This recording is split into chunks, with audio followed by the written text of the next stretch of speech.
Welcome to another Genshin Impact video. Today I'm gonna try out Citlali, who is of course a shielder. The first shielder in a while, I think. Yeah, so it's gonna be interesting to see how good she actually is compared to the other shielders. So let's not waste any time and go over her build real quick. As you can see, my Citlali has 1500 attack, which is nice, but it's not really that important for her, because the important stat here is actually Elemental Mastery, which she has 833 of. I was kinda hoping to get over 900, but I couldn't for a very simple reason that I'm gonna explain when we get to the artifacts. But for now, let's take a look at her other stats. She has 56 crit rate, 87 crit damage, 140 energy recharge, and no elemental damage bonuses.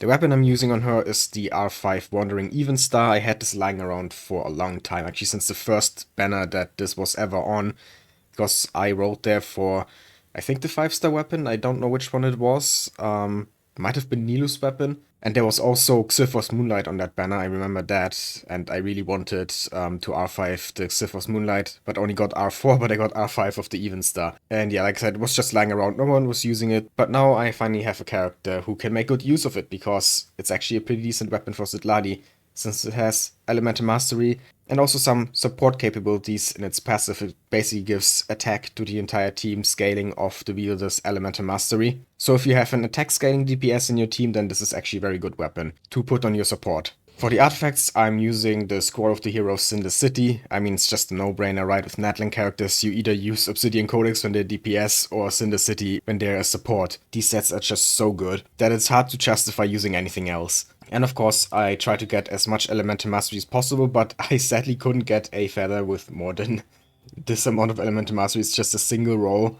But yeah, I just got really unlucky there. The feather makes up for it a little bit, because it almost exclusively rolled into Elemental Mastery.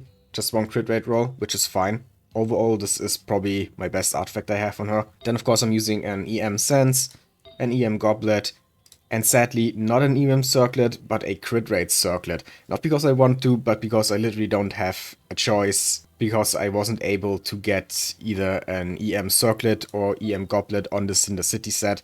I had to go off-piece for one of them, and then use a different main stat for the other. That's why I'm using crit rate here. It did at least roll a little bit into Elemental Mastery in the substats, but yeah.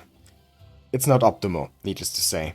You do want triple EM on her, but it's just so hard to get EM main stats on Circlets and Goblets. There's only a 4% chance for a Circlet main stat to be Elemental Mastery, and for Goblets it's even worse, it's only 2.5%. So yeah, if you just get a little bit unlucky, then it feels almost impossible to get Elemental Mastery. Anyway, Constellation is 0, and the talents are at 6, 9, and 9. So that is my Citlali. And usually at this point in the showcase, I would go to Masanori Inazuma or some kind of tanky boss to test the damage of the new character. But Citlali isn't really about damage. She's of course a shielder and a support. So let's do a shield test first. And for that I'm actually gonna go to this boss here in the desert, because it does a very strong attack right at the beginning of the fight. That is just really good to test shields. And I'm also gonna compare Citlali's shields to Layla's, you know, just to see how it measures up. I'm pretty sure that Citlali's shield is actually weaker, but she does have more offensive support capabilities than Layla. My Layla is actually C6, so her shield is pretty strong. She also has her talents at level 9 and has the 4-star HP sword. But of course Layla is just a pure shielder and doesn't really have any offensive support capabilities like Citlali does. Okay, here we go, and I actually have my Nilu here with 70k HP, and I'm gonna just let it attack me without any shields first, just to see how much damage it actually does. And as you can see, it's a lot. Okay, Nilu survived with 7k HP, so it did about 63k. Now let's see how much of that the shields are gonna block. Okay, let's start with Layla. I'm just gonna wait until shortly before it uses its attack, and then I'm gonna put up the shield. There we go.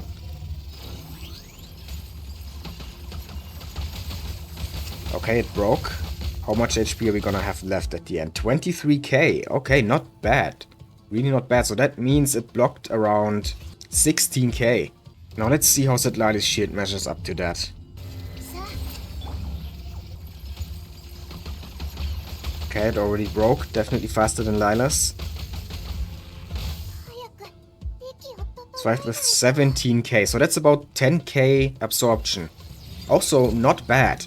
Definitely weaker than Layla's, but that was to be expected, because Layla is a dedicated shielder and Citlali more of a shielder plus support, and 10k is definitely still acceptable. For C0 with only double EM, right, I probably should have actually, now that I think about it, switched her to a EM circlet. Because for the shield test it doesn't matter if we have the 4-piece effect, so yeah, let's actually do that, and then repeat the test.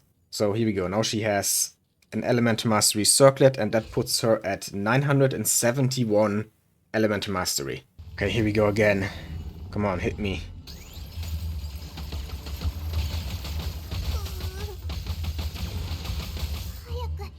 Okay, 19k this time, so about 12k absorption. That's a little bit closer to Layla at least. And I think 12k is actually a pretty decent shield number, especially considering all the other things that Citlali can do. And yeah, talking about those other things, let's go and actually try her out as a proper support. But first, of course, we have to switch the circlet back to get the full 4-piece Cinder City effect. And one character I wanted to try her out with, ever since I found out that she shreds Pyro resistance, is actually Yoimiya. Because Yoimiya is basically my favorite Pyro DPS, and she also really appreciates shielding. So far I've been using Yanfei as my shielder for Yoimiya, which actually works pretty well. Especially since Yanfei also provides Pyro Resonance. So the question is basically, is Citlali strong enough to make up for the lack of Pyro Resonance when I replace Yanfei with her? And I'm pretty sure she is, because of the Pyro Res shred and the buff from Cinder City, and some occasional melts that should more than make up for the loss of Yanfei. So my usual Yoimiya team looks like this, and I'm just gonna show how much damage she does with Yanfei first, and then I'm gonna switch her out for Citlali, and we're gonna compare. And to test this, I'm gonna go to Kongamato here, because he's really tanky, so he's pretty good for damage showcases. Though I'm not gonna use the full team here with the Vaporizers from Yelan and the NA buff from Candice, because I just wanna compare the Pyro Resonance from Yanfei to Citlali's buffs for now. So, if I just use my normal attacks here, the last one does 29k. Oh, and that interrupted me. Yeah, that's why you want a shield. Okay, almost 30k there at the end. So you're getting like 29k to 30k damage on the last attack in her normal attack string without any buffs, just Pyro Resonance. Oh yeah, I should also probably show my Yoimiya's build. As you can see, she has pretty good attack, a little bit less without the Pyro Resonance, but still over 2k, and 100 crit rate to 200% crit damage, and I have a signature weapon, and of course, using Shimenava. She's C4 and triple crowned. So now if we switch out Yanfei with Citlali, yeah, that lowers Yoimiya's attack to 2400, which is actually not that much lower. And I think that's mainly because of the Wandering Even Star, which does give an attack buff, like I said in the beginning. So that alone already almost completely makes up for the loss of Pyro Resonance, before we even get the Pyro Res shred from Citlali's kit or the huge elemental damage buff from the Cinder City. So I think it's already pretty obvious that the damage is gonna be higher with Citlali than with Yanfei. So let's put it to the test now. Just gonna use her shield and burst. There we go. And now the last attack is doing 37k. Okay, yeah. 38k there. That's definitely an increase over Yanfei. Let's see, how much pyro damage bonus do we have here? 131 right now. And 40% of that should be from Cinder City. Yeah, awesome, okay. Can already see how good Citlali is at supporting Pyro DPSs. And not just Pyro, also Hydro, because if we look at her talent here, she does shred Pyro and Hydro resistance. Pretty specific. I'm not sure why exactly it's those two elements, but resistance shred is always nice. Especially when one of your favorite DPSs is a Pyro character, like in my case. I love that Yoimiya has another support option now. But as you can see there, he destroyed the shield and did some damage to Yoimiya, so once again, the shield is not the most sturdy, but there are still weaker shields. Now let's use the full team and see how this goes.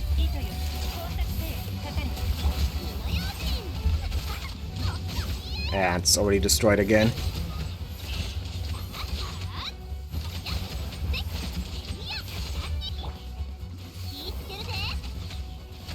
Now with just Citlali there, I saw a 58k, which was probably a melt. And he's dead. But yeah, at one point there during the battle, there was 58k when I didn't have Candace's or Yelan's buffs. So yeah, if you were wondering, like me, if Citlali is a good support for Yoimiya, then the answer is definitely yes. She's actually a very good support for her. I'm gonna play them together a lot in the future, that's for sure. But obviously, Citlali is also gonna work with most other Pyro DPSs, whether it be, I don't know, Hutao, Arlecchino, or Mavuika. And we should probably actually test that, because Mavuika is of course the newest Pyro DPS, and on the ban at the same time as Citlali, so a lot of people are probably wondering, how well do they work together? Okay, and this here seems like a fun team for this. Just pure melt, basically, with double cryo, double pyro. So let's see how much Citlali does for Mavuika.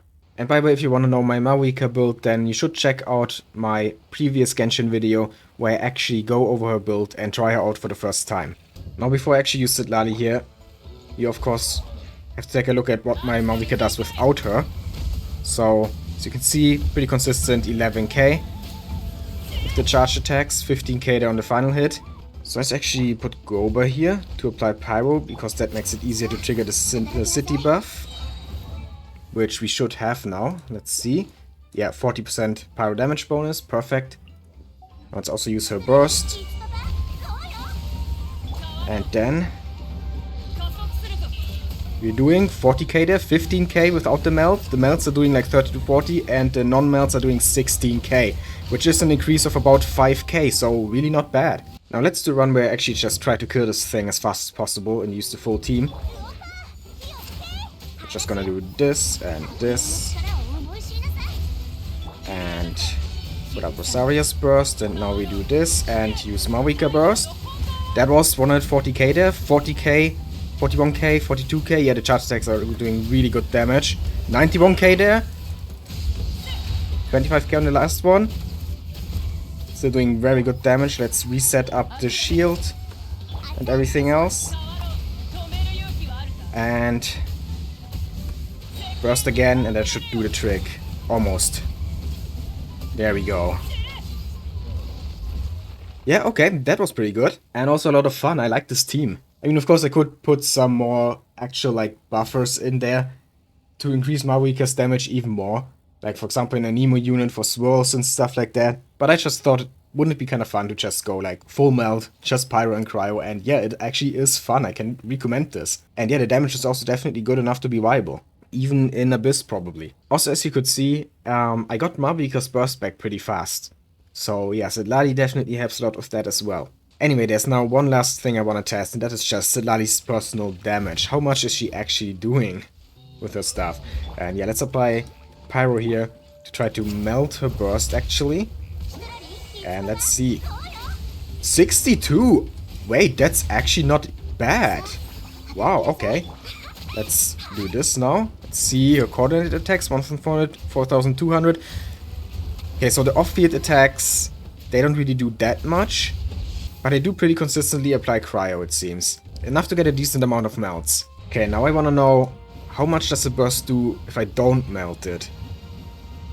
Let's see. 20k. Okay, that's actually still not bad. Considering that she's not meant to do damage, 20k is actually very decent. And yeah, it kind of makes sense to go from 20k to 60k, considering that she has over 800 elemental mastery. How much does that actually buff melt? Let's see. Increases melt by 103%. So melt is already a 1.5 multiplier, I think. And then that multiplier is basically doubled. So then it becomes a times 3 multiplier. And 20k times 3 is 60k. Yeah, okay, makes perfect sense. The numbers check out.